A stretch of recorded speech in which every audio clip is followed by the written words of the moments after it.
से पानी बहेगा या खून बहेगा। अगर वो पाकिस्तान का 4 आने नुकसान करेगा तो भारत का कम से कम 10 आने नुकसान होगा। हर व्यक्ति को चुन चुन कर जवाब भी मिलेगा।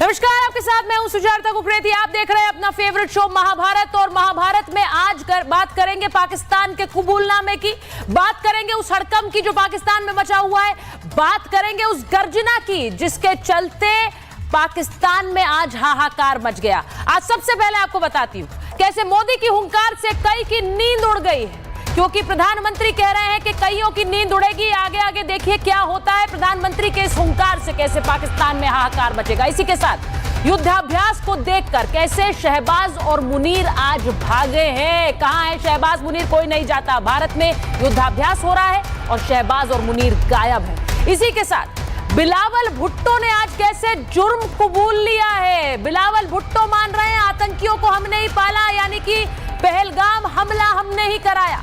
इसी के साथ साथ मौत के डर कैसे अड्डे बदल रहा है। हाफिज सईद, इंडिया का मोस्ट वांटेड, कैसे थर थर कांप रहा है, बार बार उसकी लोकेशन बदली जा रही है। यह भी आज महाभारत में दिखाऊंगी कि आतंकिस्तान को कैसे अमेरिका ने लताड़ा है, कैसे यह भी कहा है कि हिंदुस्तान अपनी मर्जी से इस पूरे हमले का बदला भी लेगा।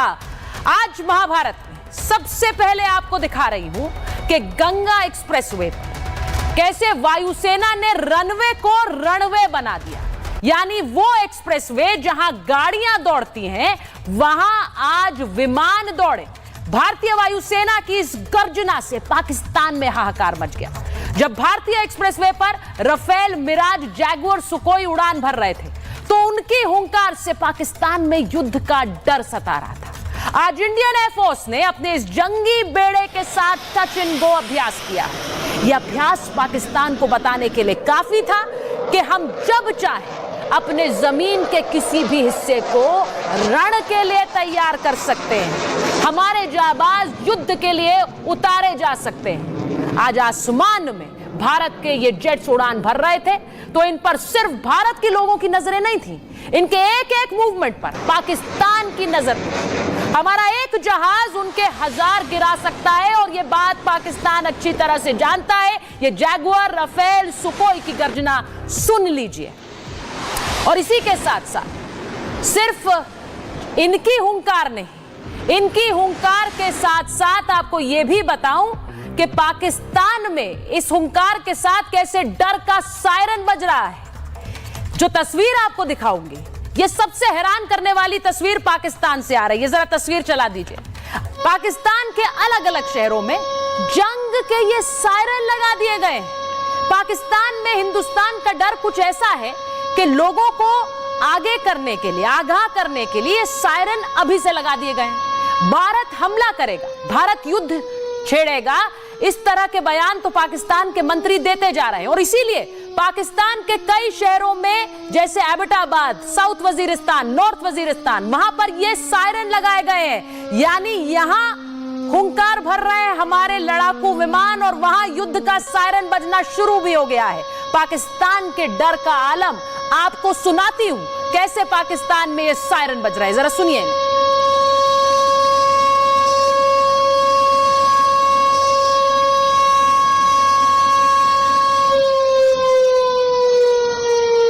तस्वीर आपको इसलिए दिखाई क्योंकि पाकिस्तान के कई शहरों में यह सायरन बज रहा है। इसी के साथ साथ पाकिस्तान के रक्षा मंत्री ख्वाजा आसिफ ये खुलकर कह रहे हैं कि उन पर कभी भी हमला होगा, उन पर कभी भी भारत हमला कर सकता है। वो इस डर में तो रह ही रहे हैं, लेकिन इसी के साथ साथ आज उन्होंने यह भी मान लिया कि पूरी दुनिया भारत के साथ खड़ी है।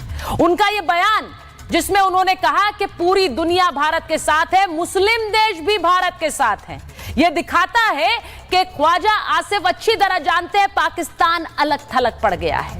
क्या होगा आतंक को पालने वाले मुल्क के साथ? इस वक्त कोई देश उनके साथ नहीं खड़ा है और पाकिस्तान की सबसे बड़ी समस्या यही है। इसीलिए पाकिस्तान डर रहा है, कोई बचाने वाला नहीं है। और इन सब के बीच, ख्वाजा आसिफ के इस बयान के बीच, कबूलनामा बिलावल भुट्टो का भी आ गया। उनके देश ने आतंकियों को पाला पोसा है, ये मान रहे हैं बिलावल भुट्टो।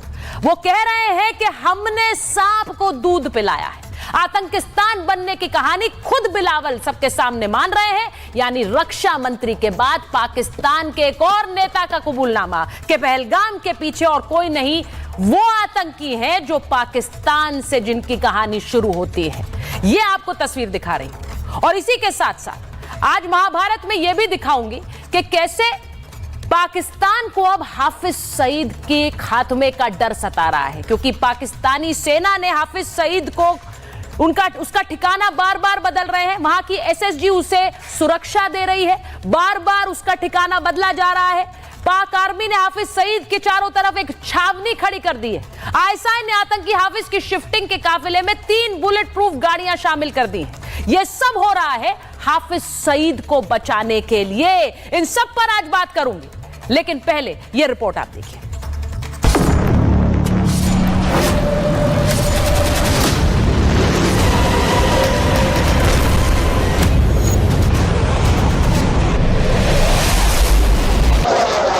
रफेल की उड़ान, जैगुआर की गर्जना, सुकोई 30 की हुंकार,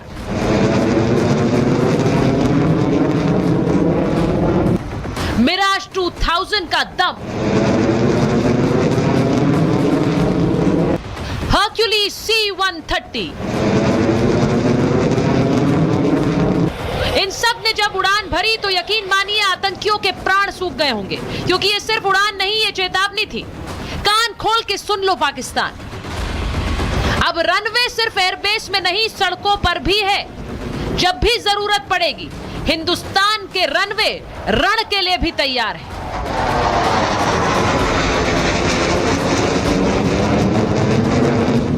अभी तो भारतीय विमानों ने सिर्फ युद्धाभ्यास चालू किया है, ये तो बस प्रतिशोध का आरंभ है। इसकी गर्जना से पाकिस्तान थर थर कांप रहा है, और इसका आलम यह है कि पाकिस्तान में डर का सायरन बजना शुरू हो गया है। पाकिस्तान के पेशावर, एबटाबाद, नॉर्थ वजीरिस्तान, साउथ वजीरिस्तान जैसे कई शहरों में ये सायरन लगा दिए गए हैं।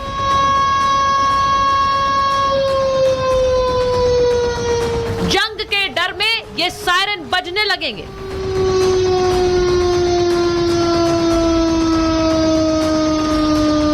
पाकिस्तानियों के डर का आलम तो यह है कि वहां के रक्षा मंत्री ख्वाजा आसिफ कह रहे हैं कि हम पर कभी भी हमला हो सकता है, भारत कभी भी पाकिस्तान पर हमला कर सकता है। वो ये भी कह रहे हैं कि दुनिया के सभी देश भारत के साथ खड़े। ख्वाजा आसिफ को डर लग रहा है, क्योंकि उन्होंने पहले ही माना कि आतंक को उन्होंने 3 दशक तक पाला। अब वही आतंक का कबूलनामा बिलावल भुट्टो ने भी दे दिया है। It is history. It is not something that, in every way possible, the Mujahideen to take on the communists. Modi की चेतावनी हो या शाह की हुंकार, एयरफोर्स की गर्जना हो या आर्मी के टैंक, इन सब ने पाकिस्तानियों की नींद उड़ा दी।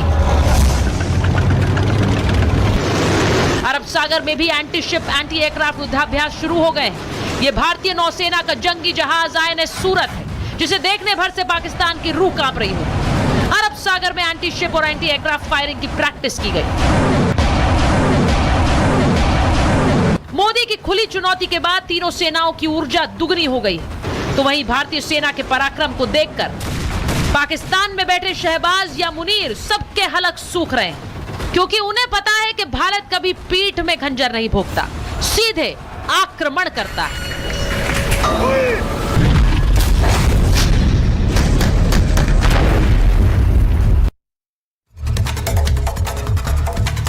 मेरे साथ महाभारत में जो मेहमान है, परिचय आपसे करा देती हूँ। मेजर जनरल के सिन्हा को आप देख रहे हैं स्क्रीन पर। हमारे साथ स्टूडियो में एम्बेसडर दीपक वोरा आ गए हैं। हमारे साथ विंग कमांडर अशमिंदर सिंह बहल आ गए हैं। कर्नल दिनेश नैन हमारे साथ है। कर्नल TP त्यागी सर हमारे साथ जुड़ रहे हैं। पाकिस्तान से पत्रकार फकर यूसुफजई साहब हमारे साथ जुड़े हैं। हमारे साथ हुसैन थीबो जुड़ेंगे, पत्रकार है इस्लामाबाद से। और डॉक्टर सईद इलाही जो कि पीएमएलएन के नेता हैं। मैं सबसे पहले इस शुरुआत में एक खबर बताना चाहती हूं। एम्बेसडर वोरा, इस खबर को गौर से सुनिएगा, हमारे दर्शक इसे गौर से सुने, क्योंकि पाकिस्तान के जो रक्षा मंत्री हैं वो ये कहते हैं पूरी दुनिया भारत के साथ खड़ी है। सर, वो ये मान रहे हैं ऑन रिकॉर्ड के हमारे साथ मुस्लिम देश भी नहीं खड़े हैं। अब ये जरा खबर सुनिए, मुस्लिम देशों की पाकिस्तान को कैसे फटकार है। इंडोनेशिया ने क्या कहा है पाकिस्तान को, जरा चलाइए। मुस्लिम देशों की फटकार पर पाकिस्तान को फटकार लगाई है इंडोनेशिया ने और कड़े निंदा की है। इंडोनेशिया के राष्ट्रपति सुबियांतो ने कहा है कि हमारे यहां इस्लाम ऐसा नहीं सिखाता है। सुबियांतो ने कहा भारतीय राजदूत से मुलाकात पर यह बात। सुबियांतो ने सीधे सीधे कहा कि यह हमला हमारे यहां ऐसा नहीं सिखाता है। यह बयान इंडोनेशिया का आया है। अब मैं इसी खबर पर जा रही हूं। सबसे पहले जो इंडोनेशिया ने कहा है, एम्बेसडर वोरा, अगर मैं आपके साथ शुरुआत कर लूं, ये आज ख्वाजा आसिफ का बयान था कि कोई भी मुल्क पाकिस्तान के साथ नहीं है, मुस्लिम देश भी हिंदुस्तान के साथ खड़े हैं। आप सरप्राइज हैं क्या इसमें? बिल्कुल भी नहीं, तो बड़ी स्पष्ट चीज है। सबसे पहले तो बहुत बहुत धन्यवाद। जब भी आपके साथ होता हूँ स्टूडियो में, आपसे जो एनर्जी मुझे मिलती है बहुत अच्छा लगता है। Your channel is crazily popular. आप तो खुद यू आर आउटस्टैंडिंग। ये जो अब इस समय हो रहा है मैम, मैं आपको एक चीज बता देता हूँ स्पष्ट रूप से। पाकिस्तान से भी हमारे मेहमान जुड़े हैं हमारे साथ। आपको बताता हूँ सर कि इस्लाम की जो छवि है जो खराब हो रही है पूरी दुनिया में, वेदर यू एक्सेप्ट इट और नॉट, उसका एकमात्र कारण पाकिस्तान है। Because you have destroyed the image of Islam. जहां पर भी कोई आतंकी हमला होता है बोले अरे पाकिस्तान के साथ इसका कुछ हो। अब देखिए, आपके राजदूत जो है वॉशिंगटन में, आज उन्होंने एक मीडिया इंटरव्यू में कहा है कि we do not wish to fight a bigger country like India. फिर वो जो बिल्लू भैंसा, क्या नाम है उसका मैडम, अभी आप बता रही थी, वो मोटा सा इनका मंत्री होता था, तो वो भी ये कह रहा है कि हमसे गलती हो गई, हमने टेररिज्म को पाला। What is going on sir? इसको हम लोग कहते हैं इंसैनिटी ऑफ इनसिक्योरिटी। जब आप इनसिक्योर होते हैं तो आपके बयान बार बार बदले जाते हैं। और एक फाइनल चीज मैम आपसे बताना चाहता हूं, इन्होंने कहा था ना 24 और 36 घंटे के अंदर भारत हमला करेगा। इसको हम लोग कहते हैं प्रीटेक्सटिंग। ये डिप्लोमेसी में हम सीखते हैं और कॉर्पोरेट अफेयर्स में प्रीटेक्सटिंग का मतलब होता है आप एक खतरे को इन्वेंट करते हैं, आविष्कार उसका करते हैं। खतरा है नहीं, पाकिस्तान खतरा आ रहा है और फिर कहते हैं अरे खतरा टल गया, देखो मैंने क्या कर दिया। ये बहुत पुरानी चीज है। ये मैं सेकंड या थर्ड क्लास में हम इसको सीखा करते। आज आप लोग वही कर रहे हैं, मारेगा मारेगा मारेगा, मैं हटा दूंगा उसको। Sir the reality is sir कि अब आप you have to get together. हमने कब कहा है कि हम आपको मारेंगे? हमने कौन से लीडर का नाम लिया है? आप तक की तरफ से हमारे पीएम साहब के साथ गाली गलौज होती है, इसका नाम लिया जाता है, उसका नाम नहीं। फाइनली हमारे होम मिनिस्टर ने कहा, सर इसको बड़े ध्यान से सुनिएगा, हम चुन चुन के मारेंगे। इसके दो मतलब हैं कि हम उनको चुनेंगे जिनको मारना है, या हम उनको आइडेंटिफाई कर चुके हैं। यस, हम उन्हें आइडेंटिफाई कर चुके हैं। यही वजह है कि हाफिज सईद की लोकेशंस बदली जा रही हैं फकर साहब। यही बात है कि पाकिस्तानी सेना इस वक्त सबसे ज्यादा ध्यान इस बात पर दे रही है कि हाफिज सईद की सिक्योरिटी 3 लेयर है कि नहीं है। वो इस बात पर ध्यान दे रही है कि वहां पर आतंकी लॉन्च पैड्स खाली हुए हैं कि नहीं हुए हैं। डर सबसे ज्यादा आतंकियों को बचाने का है फकर साहब। Thank you very much and good evening to everyone. चारता एक्चुअली अगर हाफिज सईद की बात की जाए तो वो मेरे ख्याल एक बड़ी लायबिलिटी है इस वक्त।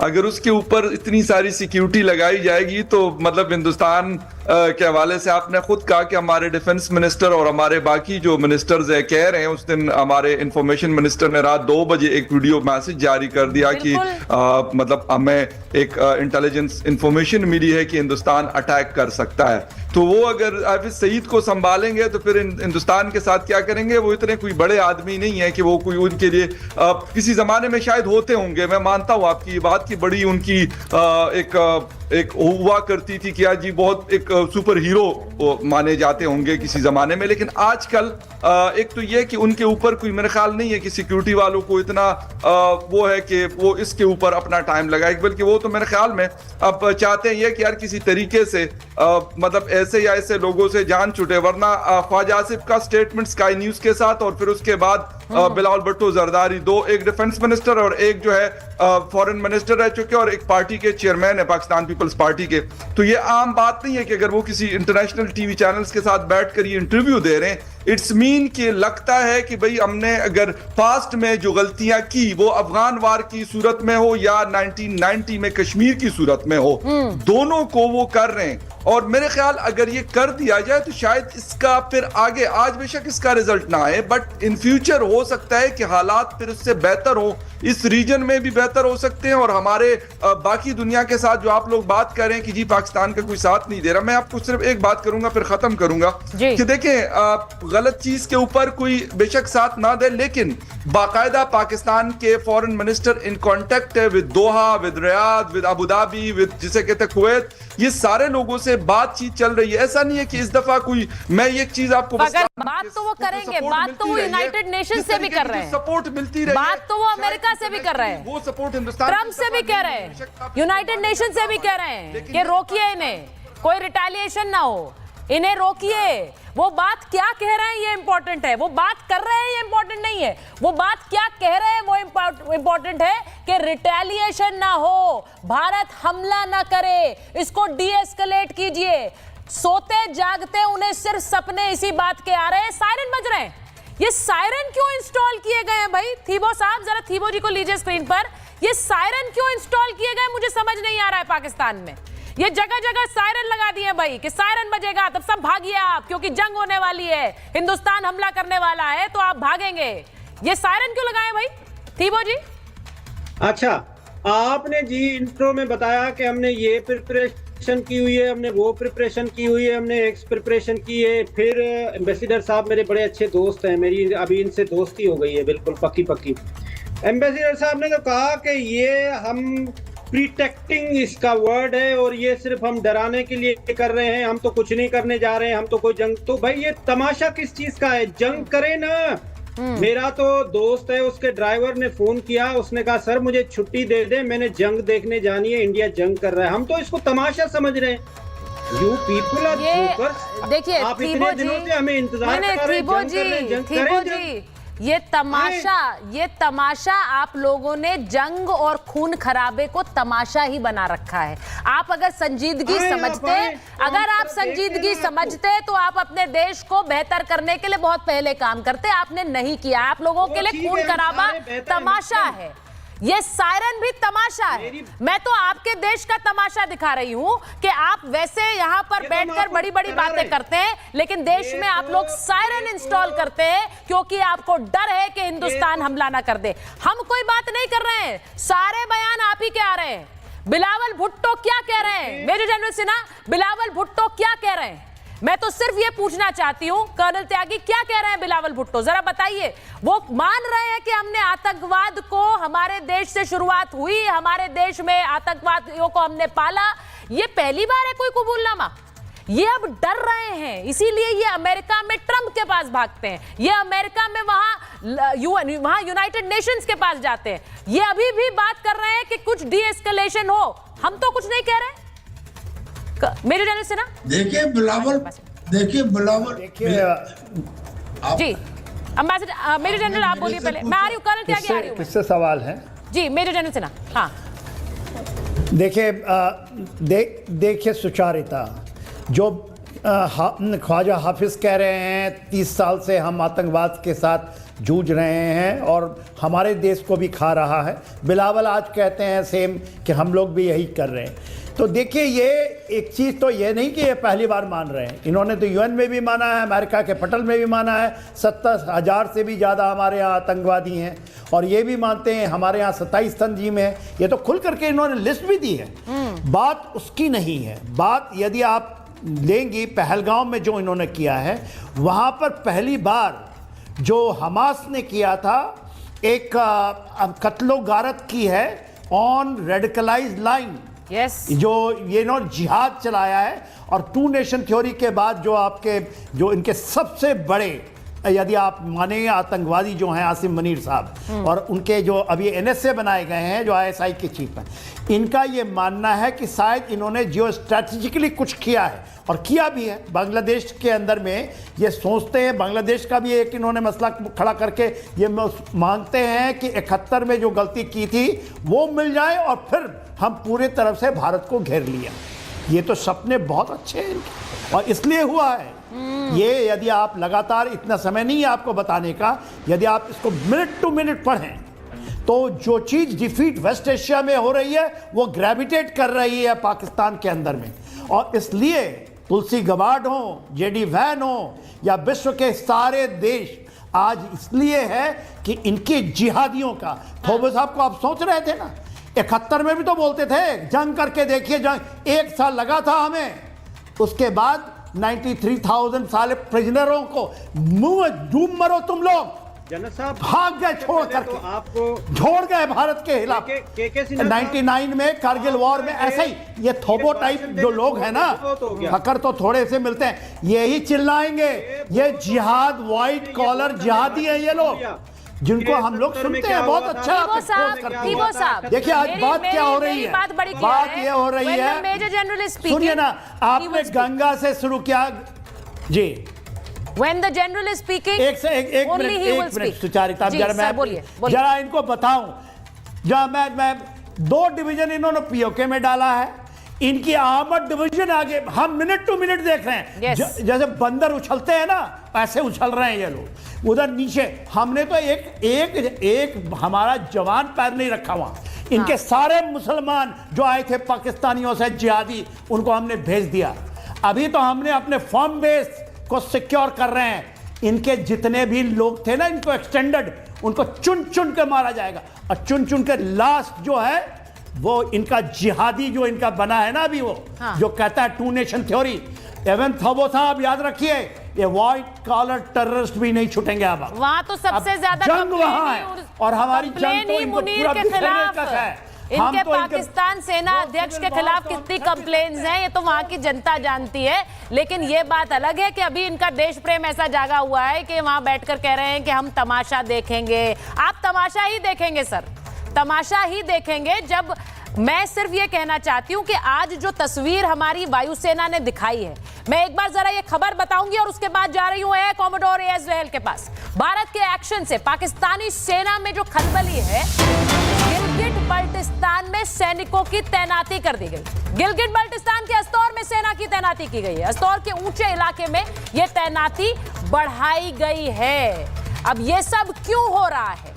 यहां पर हम अपने रनवे को रणवे बना रहे हैं कॉमोडोर, रनवे को रणवे बना रहे हैं और इसलिए बना रहे हैं क्योंकि हम जानते हैं कि हम अपने देश के किसी भी हिस्से को कभी भी अपने सैनिकों को वहां उतार सकते हैं और वो उस भूमि से ही हुंकार भरेंगे। एयर कॉमोडोर, ये जो तस्वीरें आज आई हैं, देखिए जैगुआर, राफेल, सुकोई, ये हमारी प्रोफेशनलिज्म दिखाती है। 4th लार्जेस्ट एयरफोर्स है हम विश्व की, लेकिन सबसे प्रोफेशनल एयरफोर्स है। 28 लोकेशन, बड़े अलग अलग एक्सप्रेसवेज और हाईवेज के ऊपर यूनियन रोड मिनिस्ट्री ने डिसाइड किया है कि रनवेज या मोस्टली बन चुके हैं और कुछ जगह बनेंगे। और आज आपने गंगा एक्सप्रेसवे में देखा 3 और लोकेशंस है यूपी के अंदर ही। यानी कि आज हमारी स्टेट गवर्नमेंट्स, आज हमारी यूनियन गवर्नमेंट, आज हमारे सिविल पुलिस, आज हमारी पैरामिलिट्री फोर्सेस और हमारी अवाम, जो देश की अवाम है, आज हमारी सेना के पीछे है और कह रही है तुम आगे बढ़ो, छोड़ो नहीं इनको, चुन चुन के मारो। मैं आपको 2 मई 2011 की याद दिलाता हूं। आज 2 मई है। अबोटाबाद के अंदर पाकिस्तानी कहते थे ओसामा बिन लादेन नहीं है यहां पे। वही वजीरिस्तान हाउस के अंदर जो अबोटाबाद में है, 2 ब्लैक हॉक हेलीकॉप्टर आज के दिन वहां लैंड हुए। 24 नेवी सील्स टीम 6 गई और वहीं ओसामा बिन लादेन और 3 और आतंकियों को मार के बाहर आए। मैं आपको आज चेतावनी दे रहा हूं, जितने पाकिस्तान के यहां गेस्ट हैं, आप लोगों को जो आपके टेररिस्ट सरंगना है और जो जनरल आसिफ मुनीर है उसको भी हम टेररिस्ट लीडर गिनते हैं। हम नहीं छोड़ेंगे चाहे आप रिटायर हो जाए। आज कुछ समय लग सकता है, हाफिज सैयद हाफिज हो या फिर जैश मोहम्मद का कोई भी लीडर हो या फिर आसिम मुनीर हो या आसिम मलिक हो, कोई भी हो, हम इनको छोड़ेंगे नहीं। जब तक इन जनरल्स के ऊपर हम कहर नहीं बसाएंगे तब तक आतंकवाद पूरे विश्व से नहीं हटेगा। मैं ये बात आपसे, ये तस्वीरें जो इस वक्त चल रही हैं, और मैं कर्नल टीपी त्यागी को भी स्क्रीन पर रखिए जरा, सैयद इलाही साहब के पास मैं जा रही हूँ, सईद इलाही साहब के पास जाऊंगी, उनको रखिए जरा स्क्रीन पर। इलाही जी, ये जो बयानबाजी हो रही है, हमने वो 24 से 36 घंटे वाले हमले, मुझे लगता है उस बयान को हो गए हैं 24 से 36 घंटे। ये जो डर आप अपनी आवाम में बिठाने की कोशिश कर रहे हैं, ये क्यों कर रहे हैं? ये अभी ये बड़ी बड़ी बातें ये करते रहते हैं, यहाँ से ये डर क्यों बिठा रहे हैं आप? 24 से 36 घंटे में हमला होगा, कोई हमारे साथ नहीं है, हम अकेले हैं। पाकिस्तान में ना कोई, हाँ, अब आप पाकिस्तान में ना कोई खौफ है ना डर है। ये भारतीय मीडिया एक यूफोरिया का शिकार है, जिसका आप एक बहुत बड़ा मजहर है। अच्छा, कि आप यूफोरिक होके वो बातें कर रही हैं। आप अपने चैनल नहीं देखते क्या? हकीकत का कोई ताल्लुक नहीं है। आप अपने चैनल देखते नहीं देखते हैं? बैठाए हुए नहीं देखते चैनल देखते हैं अपने कि नहीं? पाकिस्तान में चाबी वाले बंदर हैं। आप पाकिस्तानी चैनल देखते हैं कि नहीं देखते? और या इसी तरह की बयानबाजी करने आते हैं? बात कर रही हैं। नहीं, इलाही जी, इलाही जी, तमाम लोगों को इलाही जी, आप अपने चैनल देखते हैं कि नहीं देखते? नहीं आएगी। वहाँ पूरे समय सिर्फ यही डिस्कशन हो रहा है कि भारत हमला कब करेगा, भारत हमला 24 घंटे में करेगा। इलाही जी, हिट मौजूद है, क्या लिस्ट भी मौजूद है, हमें कोई फर्क नहीं पड़ता आपके पास क्या मौजूद है क्या मौजूद नहीं। जो बदमाशी कर रहे हैं, गुंडागर्दी कर रहे हैं, आपको लग रहा है हमें कोई फर्क नहीं पड़ रहा है इससे? बैठाया हुआ है, कोई फर्क नहीं पड़ रहा है।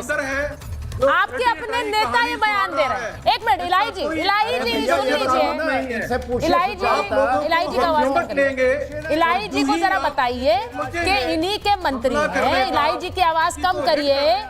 मैं इनको बताऊं कि इन्हीं के मंत्री हैं ख्वाजा आसिफ, जो कहते हैं कि हमारे ऊपर भारत कभी भी हमला करेगा, आरोप हम पर लगा रहे हैं। इन्हीं के मंत्री हैं जो कि कहते हैं 24 से 36 घंटे में हमला होगा, आरोप हम पर लगाते हैं। ये हम नहीं कह रहे हैं। इंडियन मीडिया और इंडिया को बोलना आप बंद कर दीजिए, क्योंकि the world is watching you, the world is watching you. Colonel T P Tyagi को लीजिए, पूरी दुनिया देख रही है इन्हें, और ये जो बार बार आरोप भारतीय मीडिया पर मढ़ने की इनकी आदत हो गई है, ये अपने देश के चैनलों को नहीं देख रहे हैं जहां सिर्फ डर है, सिर्फ डर। जी बिल्कुल ठीक कह रही है, लेकिन मैं इनकी एक बात से सहमत हूँ और एक बात से नहीं। पहले वो जिससे नहीं हूँ। पहली बात तो ये कि कोई झगड़ा फिसाद नहीं, बीच में चिल्लाए नहीं। सर, मैं जिस बात से कहना चाहता हूँ सहमत नहीं हूँ, वो ये कि इन्होंने, इनके डिफेंस मिनिस्टर ने और उस बिलावल भुट्टो ने, जिसने ये कहा था कि सिंधु नदी में या तो हमारा पानी बहेगा या उनका खून बहेगा, ऐसा क्या हो गया कि अचानक वो बदल गए और कहने लगे कि हम आतंकवाद को बढ़ाने में संलिप्त रहे हैं। उनके वो पहले ही कह चुके थे। तो ऐसा नहीं है कि इन्हें कोई अचानक बुद्धि आ गई ये कहने के लिए, इन्हें मानना पड़ा। आज तक ये नॉन स्टेट एक्टर्स कहा करते थे, लेकिन जब तौवर राणा को यहाँ लाया गया और जब मेजर अली और मेजर इकबाल और अब हाशिम मूसा के नाम, और अब जब इलेक्ट्रॉनिक सिग्नेचर्स उन आतंकियों के मिले, टेक्निकल इंटेलिजेंस मिली, और ये करीब करीब साबित हो गया कि इस पहलगाम हमले में पाकिस्तान का हाथ है, तब इन्हें मानना पड़ा कि हाँ जी हम आतंकवाद में लिप्त रहे हैं। भुट्टो तब भी कहने लगे कि जी हाँ लिप्त रहे हैं, पर अब नहीं है। खैर, तो ये इनका कहना गलत है, ये डरे हुए हैं। अगर ना डरे होते तो इनके कुछ परिवार क्यों चले गए होते दूसरी कंट्रीज में?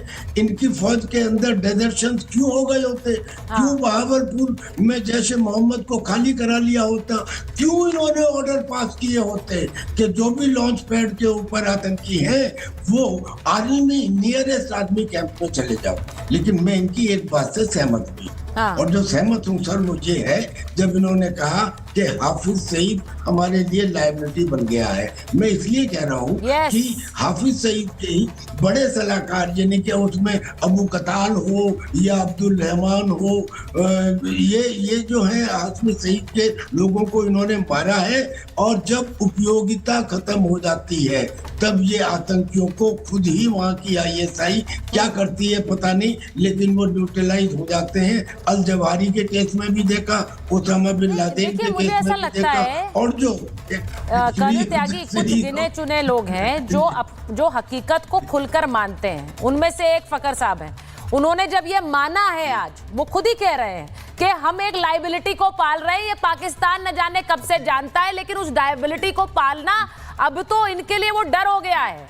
अब तहव्वुर राणा हिंदुस्तान पहुंच गया, हाफिज सईद कहां पहुंचेगा हम नहीं जानते हैं, लेकिन वो एक लाइबिलिटी है, ये खुलकर मान रहे हैं। लेकिन सेना के लिए वो सबसे बड़ा अतिथि है, उसको ऐसे बचाकर रखा हुआ है कि कहीं कोई बम गोला उस पर ना गिर जाए, कहीं कोई हथियार उसके ऊपर ना चल जाए। वो अपनी जो गीदड़ भपकियां देता रहता है, ये प्रोटेक्शन देते रहते हैं। क्यों देते हैं भाई हाफिज सईद को प्रोटेक्शन, मुझे नहीं पता है क्यों देते हैं हाफिज सईद को प्रोटेक्शन। आप कर्नल नैन को लीजिए। इसलिए कि हिंदुस्तान को क्रेडिट ना मिल जाए। हाफिज सईद को तो बुरा हो चुका है, बेकार हो चुका है, तभी तो मार देते। ये देखिए, मैं एक चीज बता रही हूँ, तो इनको लगेगा कि हिंदुस्तान में मैं कर्नल नैन के पास जाऊं और फकर साहब के पास जाऊं। पाकिस्तानी मीडिया पर भी भारत की स्ट्राइक है। जियो न्यूज, डॉन न्यूज का यूट्यूब चैनल भारत में बंद किया गया है।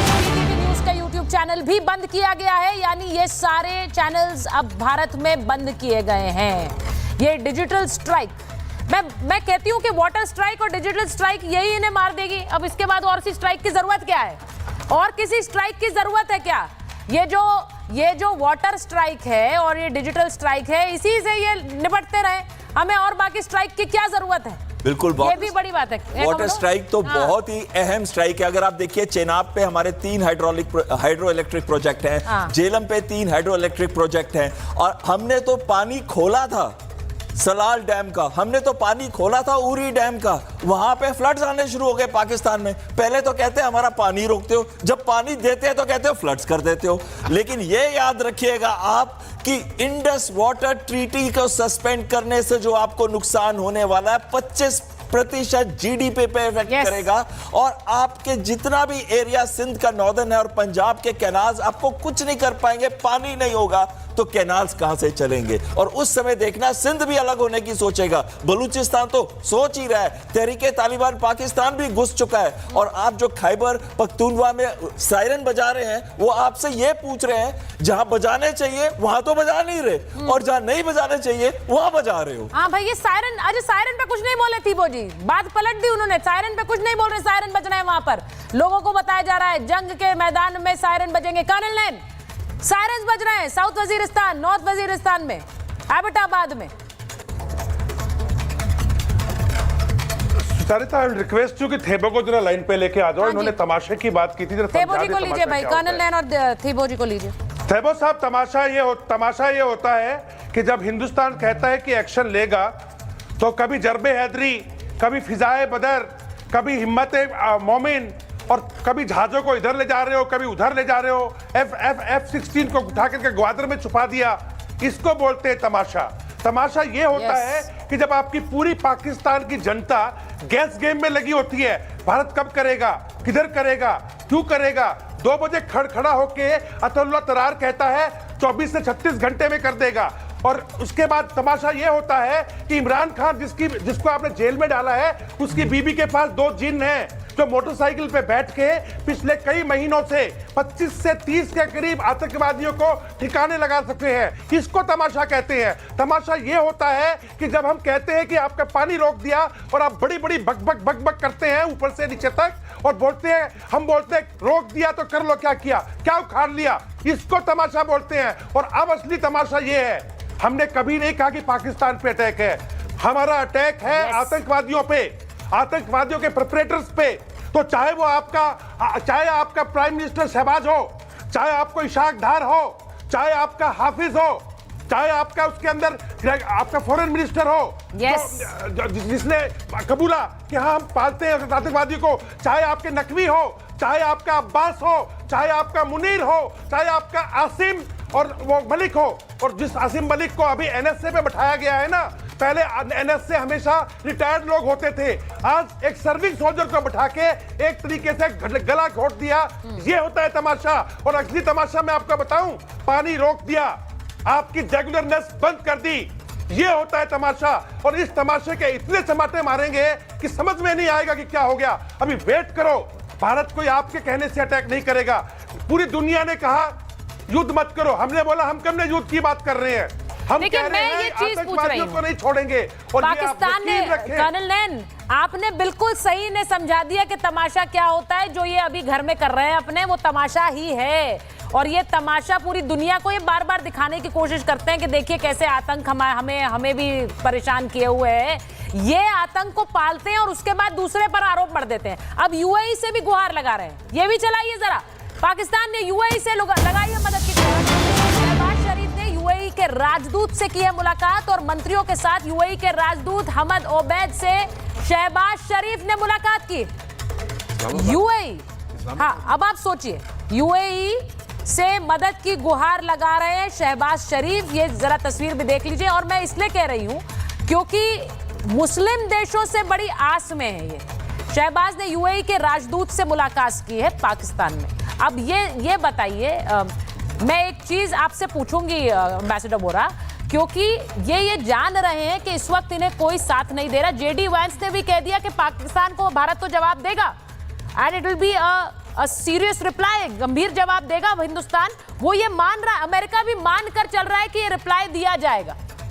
बट ये जो आपने अभी बताया ना कि यूएई के एम्बेसडर से मुलाकात हुई है, but prime minister doesn't meet ambassadors of other countries. विदेश मंत्री बात करता है। आपने इतना सीरियसली ले लिया, यहाँ तक कि मुझे याद है मैम, चीन के कुछ लोगों को मार दिया था आतंकी बलोच फ्रीडम फाइटर्स ने या पख्तून फ्रीडम फाइटर्स ने। तो आपके जो प्राइम मिनिस्टर थे वो चाइनीज एम्बेसी में पहुंच गए और वहां चाइनीज का जो शारजे दाफिर था, एम्बेसडर भी था, वो बैठा, खड़ा हो जा, तो आप खड़े हो जाते, बैठ जा। Sir please protect the dignity of the office of prime minister. वो तो आपके he is the प्रधानमंत्री ऑफ योर कंट्री। क्या ये चीजें हो गई हैं कि राजदूत has access to the fellow? हमारे यहाँ तो नहीं होता। फॉरेन सेक्रेटरी से मिले, मैक्सिमम विदेश मंत्री से मिले। व्हाट इज दिस कि आप उसको बुला रहे हैं कि मेरी मदद करो? ईरान से कहते हैं आप मध्यस्थता करो। Otherwise why would the Iranian foreign minister make such a offer कि I am ready to mediate? हमने कहा कि आप तकलीफ ना करें, आपकी जरूरत पड़ेगी तो हम बुला लेंगे। What is going on sir? Why are you scared? डर क्यों रहे हैं आप sir? Why are you so confuse? थोड़ी क्लैरिटी तो लाइए। अगेन सर आई रिपीट, इसे हम कहते हैं the insanity of insecurity. Behaviour हो जाता है इरैशनल। ये प्रधानमंत्री से यूएई के राजदूत मुलाकात कर रहे हैं। अब जरा बताइए, जरा मैं आपसे पूछती हूँ फखर साहब, उन्होंने सही कहा, उन्होंने कहा कि अब प्रधानमंत्री राजदूत से मिल रहे हैं, वो यूएई से मदद चाह रहे हैं, वो चाह रहे हैं कि मदद हर तरफ से मिले, क्योंकि कोई मदद नहीं कर रहा है, कोई सपोर्ट भी नहीं कर रहा है। आप लोग भले ही मुस्लिम देशों से मदद की आस लगाए बैठे हैं, but nobody is supporting you because nobody supports terrorism. देखें, अगर आप ये बात कर रही हैं सुचारिता, तो अभी चाइना के फॉरेन मिनिस्टर की पाकिस्तान को कॉल आई, उसके बाद टर्की से कॉल आई, सऊदी अरेबिया के फॉरेन मिनिस्टर की कॉल आई, और 24/7 एक हॉटलाइन पे हमारा कांटेक्ट है रियाद और इस्लामाबाद के दरमियान। ये बोले ना कि कोई नहीं बात कर रहा, सारे लोग बात कर रहे हैं। चाइना से तो आपका वैसे भी हॉटलाइन रहता है 24/7, उसमें नई बात क्या है मुझे बता दीजिए। चाइना के साथ आपका 24/7 हॉटलाइन है कि नहीं है? दूसरी बात, जो आप लोग अपने गंगा हाईवे के ऊपर आप लोगों ने आज जहाज उतारे, पाकिस्तान का पहला motorway M2 Islamabad to Lahore build up हुआ था 1998 में, और 2001 में पहली दफा उसके ऊपर पाकिस्तान के फाइटर जेट ने लैंडिंग और टेक ऑफ की है। इसलिए मैं आपको बता दूं, पाकिस्तान के पास आप ये बता रहे हैं कि पाकिस्तान बहुत टेक्नोलॉजिकली एंड मिलिटरीली बहुत एडवांस्ड है। छुपाने की बात करते हैं ना, तो F-16 इंतजार में खड़े इंडियन एयरफोर्स के फखर साहब ये बता रहे हैं, रिस्पॉन्ड करेंगे। फखर साहब ये बता रहे हैं, मेजर जनरल सिन्हा वो ये बता रहे हैं कि पाकिस्तान मिलिटरीली बहुत एडवांस्ड है। आप हमें कहां पीछे धकेल रहे हैं? पूरी दुनिया मान रही है पाकिस्तान का लोहा, पूरी दुनिया मान रही है कि मिलिटरीली ये कितने आगे हैं। शायद दुनिया की जो टॉप पावर्स है उनमें इनका नाम आता है सर, टॉप पावर्स में। फ्रॉम द बॉटम, हाँ फ्रॉम द बॉटम ऐड कर दिया है एम्बेसडर वोरा ने। सेकेंड वर्ल्ड वॉर के बाद कोई ऐसा देश नहीं है, कोई ऐसा देश नहीं है जहां पर 93,000 1 लाख तो फौज होती है, 6 लाख की इनकी फौज है। उस समय तो 3 लाख की फौज थी। 1/3 ऑफ देयर फौज वो सरेंडर कर देती है। कारगिल के हाइट से भाग जाते, पहले तो कहते मुजाहिदीन थे, फिर कहते हम आए थे। तो ये कौन सी आर्मी है?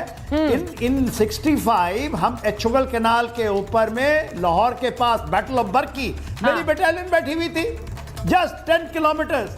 तो ये आप बताइए कि ठीक है भारत छोड़ देता है, हम उन चीज़ों को छोड़ शिमला एग्रीमेंट करते हैं, बोले कि ले जाओ, नहीं तो हम तो पूरा पीओके ले लेते, बल्लिस्तान बदल सकते थे इनसे।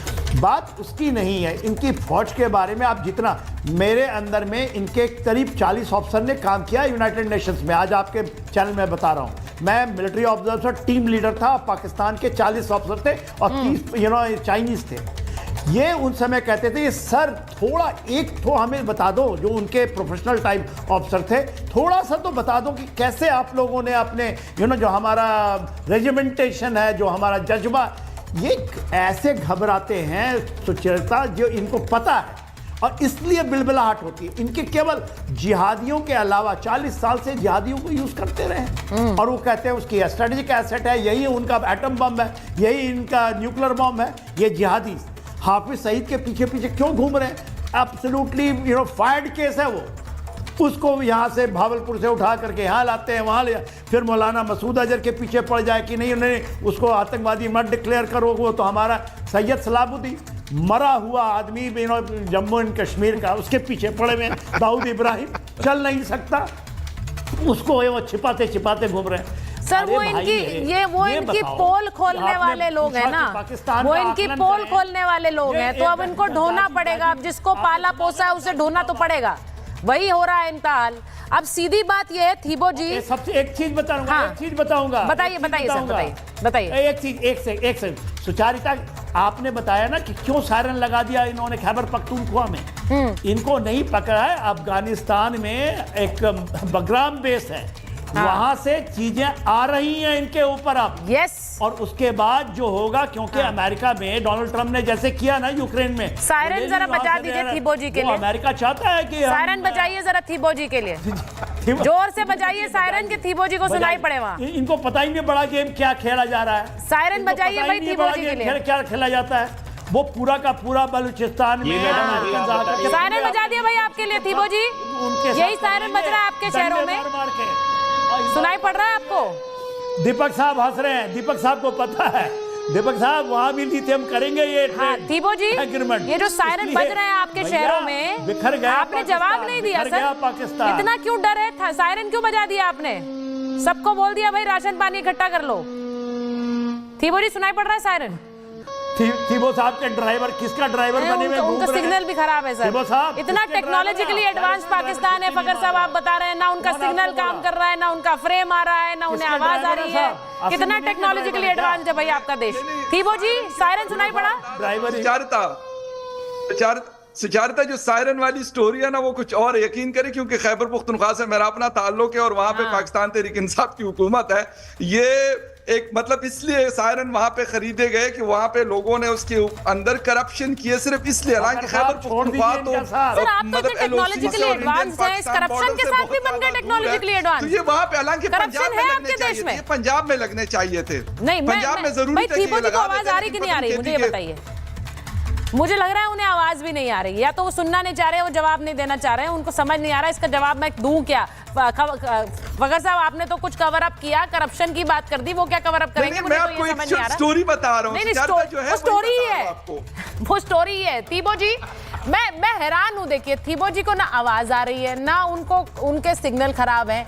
ये सब टेक्नोलॉजिकली एडवांस कंट्री में हो रहा है जो आप इतने गुणगान कर रहे हैं। मुझे सिर्फ ये लगता है फकर साहब, मैं बड़ा ये खुलकर कहती हूँ, मेरे मेहमान हैं और कर्नल दिनेश नैन, आप जरा ये बता दीजिए इन्हें, क्योंकि यहाँ जो सारे बयानबाजी है युद्ध को लेकर, बड़ी बड़ी जो हुंकार भरने वाले बयान हैं, वो सारे पाकिस्तान से हैं। हम नहीं बोलते हैं, हम गैर जिम्मेदाराना बयान ही नहीं देते हैं, हम न्यूक्लियर बॉम्ब की बात नहीं करते हैं, जबकि we know we are a nuclear power. हमारा कोई नेता ऐसे बयान नहीं देता है। फकर साहब आपको चाइना ने 3 10C दिए, 15 आपको उन्होंने JF-17 दिए, आपको DL जो है 15 मिसाइल्स दे दी, और उसको आपका जो तुर्की है वो जहाज में आपको जो वो इनके TQ बख्तियार जो इनके आपके ड्रोन्स हैं उसके थोड़ा मिसाइल दे दिया। तो आप क्या समझते हो कि हम भारत यहाँ चुपचाप बैठा हुआ तमाशा देख रहा है क्या? नंबर 1। नंबर दूसरा, मैं आपको बताऊं, ये तैयबो को भी बड़ा तमाशा देखने का बड़ा शौक है, आपको स्टोरी सुनने का शौक है। अब आप स्टोरी सुनो, आपके पास 6 के करीब आपके पास में सिर्फ 6 सबमरीन है, सबमरीन है उसमें से एक काम करती है। यहाँ 18 सबमरीन है जिसमें न्यूक्लियर पावर्ड है और न्यूक्लियर बॉम्ब लेके बैठी है बैलिस्टिक मिसाइल्स के ऊपर। नंबर 3 आपको बता दूं जो S-400 है 400 किलोमीटर अंदर, यानी आपके गुजरेवाला से लेकर के और आपके सिंध नदी तक कोई जहाज उड़ेगा ना तो एकदम से वहीं का वहीं फुस कर दिया जाएगा। नंबर 4 आपके F-16 50% खराब पड़े हैं। नंबर 5 आपको तमाशा देखने का शौक है तो अब मैं जवाब मांगता हूं आपसे। चलो मुझे बताइए बेहतर साहब कि आपके जो जिन्ना थे क्या वो जिन्ना जो था क्या वो सुअर का पोर्क और वाइन पीता था कि नहीं? अगर पीता था तो आपका वो कैसे उसने पाकिस्तान बनाने का उसको हक था नंबर 1 भारत को तोड़ के। और नंबर 2 अगर वो पीता था तो कायदे आजम कैसे हो गया, काफिर आजम क्यों नहीं हुआ? नंबर 3 अगर आप उसके बल पे चल रहे हैं तो आप मेरे को बताओ ये ला इलाहा है मतलब पाकिस्तान, ये कौन सा ला इलाहा है, कौन सा इस्लाम है? आइडेंटिटी तक नहीं है। मुसलमान देश आज इनसे पूछ रहा है कर्नल नैन, सबसे बड़ा तमाचा तो ये है कि सबसे बड़ा मुसलमान देश इंडोनेशिया इनसे पूछ रहा है ये कौन सा इस्लाम आप फॉलो कर रहे हैं, जो मारना सिखा रहा है, जो खून खराबा सिखा रहा है, ये उनसे इंडोनेशिया पूछ रहा है। इनके लिए सबसे बड़ा तमाचा यही है और पूरी दुनिया इन्हें देख रही है, इसीलिए इनके नेता बार बार भाग रहे हैं इधर उधर मदद मांगने के लिए, लेकिन मिल नहीं रही है। मेरे पास समय इतना ही था महाभारत, बहुत बहुत दादी के हाथों का जादू